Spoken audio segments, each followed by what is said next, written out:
आज हम जिस शहर की यात्रा पर आपको लेकर जाने वाले हैं उसे पूरी दुनिया के सबसे चर्चित शहरों में से गिना जाता है और दुनिया के सबसे ज्यादा भीड़ भाड़ वाले शहरों की लिस्ट में ये जगह काफी आगे है। और इस शहर को कहा जाता है द रिक्शा कैपिटल, क्योंकि इस शहर में हर दिन सड़कों पर भाई 3 लाख से भी ज्यादा रिक्शा उतरते हैं। और इस शहर में रहने वाले लोगों में सबसे ज्यादा मुस्लिम है, लेकिन शहर का नाम रखा गया है हिंदू देवी के नाम पर। यहाँ का मलमल का कपड़ा एक समय पर पूरी दुनिया में राज करता था। और इस शहर के हर कोने में आपको मिलेगी एक मस्जिद और साथ ही हर गली में मिलेंगे चाय की चुस्कियां लेते हुए लोग, क्योंकि शहर के लोगों को ना भाई चाय का आदी माना जाता है। और इस शहर के लोगों को है क्रिकेट सबसे ज्यादा पसंद, भाई दीवानगी यहाँ। जी हाँ दोस्तों, ये शहर कोई और नहीं बल्कि बांग्लादेश की राजधानी ढाका है। वो ढाका जिसे दुनिया के सबसे पॉपुलेटेड शहर में गिना जाता है। तो चलिए एक साथ चलते हैं बहुत ही खूबसूरत शहर ढाका के सफर पर। ढाका एक ऐसा शहर जिसे लेकर कहा जाता है कि अगर आपको सपने देखने हैं ना तो भाई इस शहर में चले जाइए। इस शहर की बात करने से पहले आपको बताते हैं उस देश का नाम जिसका ये पॉपुलर शहर है, और ये है बांग्लादेश, जो कि दक्षिण एशिया में स्थित नदियों से भरा एक देश है। और इस देश का आधिकारिक नाम पीपल्स रिपब्लिक ऑफ बांग्लादेश है। और देश में रहने वाले लोगों की कुल पॉपुलेशन है 16.94 करोड़। और आबादी के लिहाज से बांग्लादेश है दुनिया का 8वां सबसे बड़ा देश भाई, सोचो। वहीं अगर बात करें ढाका की तो ढाका को कहा जाता है बांग्लादेश की राजधानी। और ढाका सिर्फ बांग्लादेश ही नहीं बल्कि पूरी दुनिया में सबसे पॉपुलर शहरों की लिस्ट में शामिल है। इस शहर में रहने वाले लोगों की कुल जनसंख्या 1.2 करोड़ के आसपास है। और इस लिहाज से ढाका बांग्लादेश का सबसे बड़ा शहर भी है। ढाका का कुल क्षेत्रफल 306.4 वर्ग किलोमीटर है। दोस्तों ढाका शहर को लेकर एक खास बात यह है कि इस शहर की अपनी हिस्ट्री है यार। और यहाँ के लोग अलग हैं, खान पान अलग है, और सबसे अलग है यहाँ के लोगों का रहन सहन। ढाका में रहने वाले अधिकतर लोग बंगाली भाषा बोलते हैं और बंगाली पूरे बांग्लादेश की भी आधिकारिक भाषा है, जबकि अंग्रेजी मुख्य रूप से बोली जाने वाली दूसरी भाषा है। ढाका को मस्जिदों का शहर भी कहा जाता है और मुगल सल्तनत के दौरान इस शहर को जहांगीर नगर के नाम से भी जाना जाता था। तब यहाँ होने वाली मलमल की खेती का कोई मुकाबला ही नहीं था भाई। पूरे एशिया के साथ ही साथ पूरे दुनिया के कई बड़े देशों में इसी शहर से मलमल का व्यापार बड़े स्तर पर किया जाता था। अगर इस शहर की हिस्ट्री पर थोड़ा नजर उठाकर डाले ना तो दोस्तों आपको शायद ही इस बात की जानकारी होगी कि ढाका पहले बंगाल की राजधानी माना जाता था। जी हाँ, सही सुना आपने। मुगल शासन के दौरान ढाका बंगाल प्रांत की राजधानी थी। 19वीं सदी में इस शहर का निर्माण अंग्रेजों ने करवाया था और देखते ही देखते कलकत्ता के बाद ढाका दूसरा सबसे बड़ा शहर बन गया। बंटवारे के बाद ढाका पूर्वी पाकिस्तान की राजधानी बना और साथ ही साथ 1972 में ये बांग्लादेश की राजधानी बना और तभी से इस शहर को बंगाल की राजधानी कहा जाता आया है। ढाका को लेकर कहा जाता है कि इसी शहर से पूरे बांग्लादेश को कंट्रोल किया जाता है, क्योंकि बांग्लादेश की जितनी भी बड़ी सरकारी दफ्तरें हैं ना वो सब ढाका में ही हैं। हर साल यहाँ लाखों टूरिस्ट आते हैं घूमने के लिए, क्योंकि ढाका शहर को माना जाता है एक फेवरेट टूरिस्ट डेस्टिनेशन। दोस्तों ढाकेश्वरी हिंदू मंदिर बांग्लादेश का सबसे बड़ा मंदिर है और इसी के नाम पर ही राजधानी ढाका का नाम रखा गया। इस मंदिर को 800 साल पुराना बताया जाता है, जो कि ढाका के लाल बाग के करीबन 1 किलोमीटर की दूरी पर है। बांग्लादेश में रह रहे हिंदुओं के लिए ये मंदिर सबसे खास माना जाता है और नवरात्रि के दौरान इस मंदिर की रौनक भाई देखते ही बनती है। इस मंदिर में उतनी ही धूमधाम से दुर्गा पूजा का आयोजन किया जाता है जितना हमारे पश्चिम बंगाल में होता है। और इस दुर्गा पूजा में हिंदू ही नहीं बल्कि मुस्लिम भी देखने को मिलते हैं। दूर देशों से ढाका आए ज्यादातर लोग नवरात्रों के दौरान ही बांग्लादेश की ट्रिप प्लान करते हैं ताकि उन्हें भी इस दुर्गा पूजा में शामिल होने का मौका मिल सके। दोस्तों ढाका का जब भी नाम लिया जाता है ना तो सबसे पहले यहाँ के कपड़ों की बात जरूर होती है। ढाका के मलमल 200 साल तक इस धरती का सबसे कीमती कपड़ा बना रहा और हजारों सालों से ये कपड़ा पूरी दुनिया में सबसे ज्यादा पसंद किया जाता है। पहले के समय में देवियों की मूर्ति को मलमल के कपड़े पहनाए जाते थे और कहा जाता था कि ये कपड़ा हवा जितना हल्का होता है यार, जिसे सिर्फ ढाका के कारीगर ही तैयार कर पाते थे। ये कपड़ा इतना पतला होता था कि आप कई मीटर लंबे कपड़े को अपनी अंगूठी के बीच से निकाल सकते थे और ये उस दौर का सबसे महंगा कपड़ा था। राज दरबार के कवियों ने इससे प्रभावित होकर इसका नाम बफ्त हवा यानी कि बुनी हुई हवा रखा था। और आज भी ढाका के कोने कोने में प्राचीन समय के कारीगर मिल जाएंगे जो सालों से इस शहर में रहकर मलमल के कपड़े को तैयार कर रहे हैं। दोस्तों हम आपको पहले ही बता चुके हैं कि ढाका शहर को मस्जिदों का शहर कहा जाता है और ऐसा इसलिए क्योंकि जितनी भी मस्जिदें आपको अकेले इस शहर में देखने को मिल जाएंगी ना उतनी कहीं और देशों में मिलाकर भी शायद ही देखने को मिलेंगे। पूरे के पूरे शहर में कुल 6000 मस्जिदें हैं और इनमें से कुछ मस्जिदें तो बंटवारे के पहले की हैं, जबकि कुछ मस्जिदें तो पूरे बांग्लादेश का टूरिस्ट पॉइंट मानी जाती हैं। टूरिस्ट पॉइंट का मतलब है कि बांग्लादेश की यात्रा पर आने वाले लोग ढाका की इन मस्जिदों को देखने के लिए जरूर आते हैं। और ढाका में इतनी मस्जिदें होना कोई हैरान करने वाली बात नहीं है, क्योंकि ये शहर पूरे एशिया का सबसे ज्यादा आबादी वाले शहरों में गिना जाता है और यहाँ सबसे ज्यादा आबादी मुस्लिमों की है। अगर आप बांग्लादेश जाएंगे ना तो ढाका की प्राचीन और ऐतिहासिक मस्जिदों को एक बार जरूर देखने जाइएगा। तो दोस्तों ये तो थी मस्जिदों की बात यार। इसके अलावा ढाका शहर को कहा जाता है रिक्शा कैपिटल। ऐसा इसलिए क्योंकि जितने रिक्शा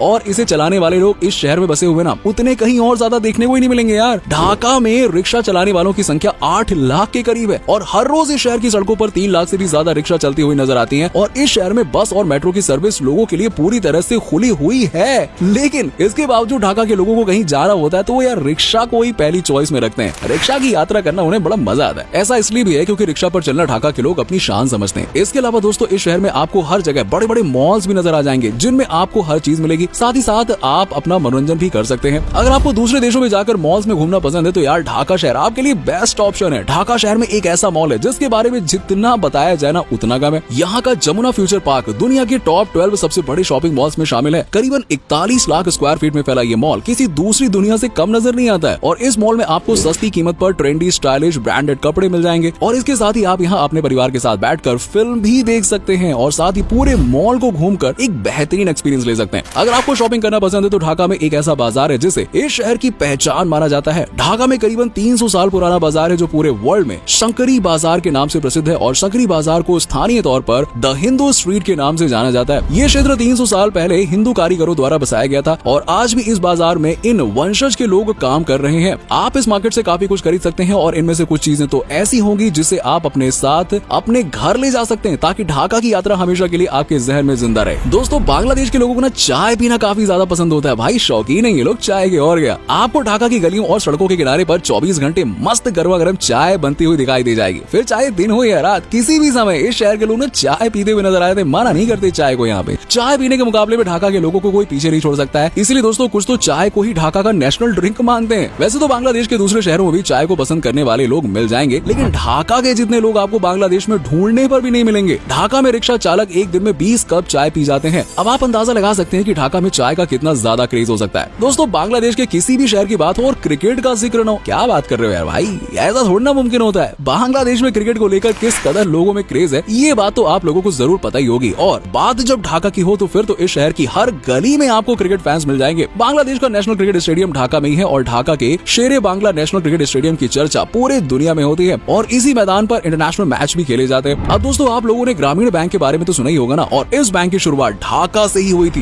बिल्कुल सही सुना आपने। सबसे पहले ग्रामीण बैंक मोहम्मद यूनुस द्वारा स्थापित किया गया था। उन्होंने इस बैंक के द्वारा बांग्लादेश में गरीबों को बिना जमानत के छोटे छोटे लोन देने की शुरुआत की थी। इसीलिए उन्हें बांग्लादेश के गरीबों का मसीहा भी माना जाता है और उनके इस मॉडल को पूरी दुनिया ने अपनाया था और इसके लिए मोहम्मद यूनुस को 2006 का नोबेल शांति पुरस्कार मिला था। दोस्तों अगर आप ढाका में हैं और आपने खाने को ट्राई नहीं किया तो फिर क्या ही किया भाई, मतलब वेस्ट है आपकी यात्रा। छोड़ दो ढाका भाई, लौट आओ। अरे यार ढाका को छोड़ो, पूरे बांग्लादेश में आपको खाने का ऐसा टेस्ट मिल जाएगा ना जैसे भारत में मिलता है, उतना ही स्पाइसी और उतना ही टेस्टी। हिल्सा यानी कि इलिश करी बांग्लादेश की नेशनल डिश है और अगर आपको इस डिश को ट्राई करना है तो ढाका से बेहतरीन दूसरा शहर आपको कोई और नहीं मिलने वाला है। इसी शहर में इलिश डिश सबसे ज्यादा टेस्टी तरीके से बनाई जाती है। बिरयानी भाई, बिरयानी की दीवानी तो पूरे भारत में है और जब बात बिरयानी की होती है तो ढाका भाई आपको हैदराबाद जितनी टेस्टी बिरयानी यहाँ पे मिल जाएगी। इन दोनों डिशेस के अलावा आप ढाका जाकर धोकर दलना, भोरता, बेगुनी और सीख कबाब भी ट्राई कर सकते हैं। बहुत जबरदस्त और बहुत टेस्टी होता है। इन सभी डिशेस का स्वाद आपको जितना ढाका में मिलेगा ना उतना पूरे बांग्लादेश के किसी दूसरे शहर में मिलने नहीं वाला है भाई। दोस्तों अगर आप ढाका के ट्रिप पर जाएं तो इस बात का ध्यान जरूर रखिएगा कि ढाका अपने यहाँ रहने वाले लोगों की भीड़ भाड़ की वजह से पूरी दुनिया भर के शहरों में गिना जाता है और यहाँ हर घंटे जाम की स्थिति बनी रहती है। यानी कि आपको ढाका की सड़कों पर कब भीड़ का सामना करना पड़ जाए कोई नहीं जानता भाई। इस शहर में हर रोज 4 से 5 घंटे का जाम लगा रहता है भाई। इसलिए अगर आप कहीं भी घूमने निकले तो इस बात का जरूर ध्यान रखें कि उसके अनुसार आपके टाइम शेड्यूल को आप सेट कर लें। चलिए दोस्तों आपको बताते हैं ढाका आप कैसे पहुंच सकते हैं। दोस्तों भारत के प्रमुख शहरों जैसे कि दिल्ली, मुंबई और कोलकाता से ढाका के लिए सीधे फ्लाइट की सुविधा उपलब्ध है। आपको इन शहरों में से जो भी शहर नजदीक लगे आप वहां से फ्लाइट पकड़कर सीधे ढाका पहुंच सकते हैं और किसी भी सिटी से फ्लाइट लेने पर आपका बांग्लादेश जाने का किराया 7 से 8 हजार रुपए तक होगा। अगर आप फ्लाइट से ढाका जाना चाहते हैं तो आपको फ्लाइट की टिकट 2-3 महीने पहले ही बुक करा लेनी चाहिए ताकि आपको कम पैसे में ही टिकट मिल जाए। बांग्लादेश जाने के लिए कोई डायरेक्ट ट्रेन की सर्विस उपलब्ध नहीं है। आपको पहले पश्चिम बंगाल के लिए ट्रेन बुक करनी होगी और इसके बाद आप यहाँ से बांग्लादेश के नजदीक पहुँच सकते हैं। तो दोस्तों ये था खूबसूरत शहर ढाका और इस शहर से जुड़ी रोचक बातें। अगर आपको बजट में किसी शहर की यात्रा करनी है तो चले जाओ यार ढाका। सिर्फ ढाका ही नहीं बल्कि अगर आपको पूरा बांग्लादेश देखना है तो आपका 7 दिनों का खर्चा 35 से 40 हजार रुपए आएगा और इस देश की करेंसी बांग्लादेशी ढाका है। खैर दोस्तों अगर आपने इस शहर को पहले विजिट किया है तो आपको ढाका की कौन सी चीज सबसे खास लगी हमें नीचे कमेंट सेक्शन में कमेंट करके जरूर बताएगा। अगर आपको हमारी आज की वीडियो पसंद आई हो तो इसे लाइक करें और शेयर करना बिल्कुल मत भूलें।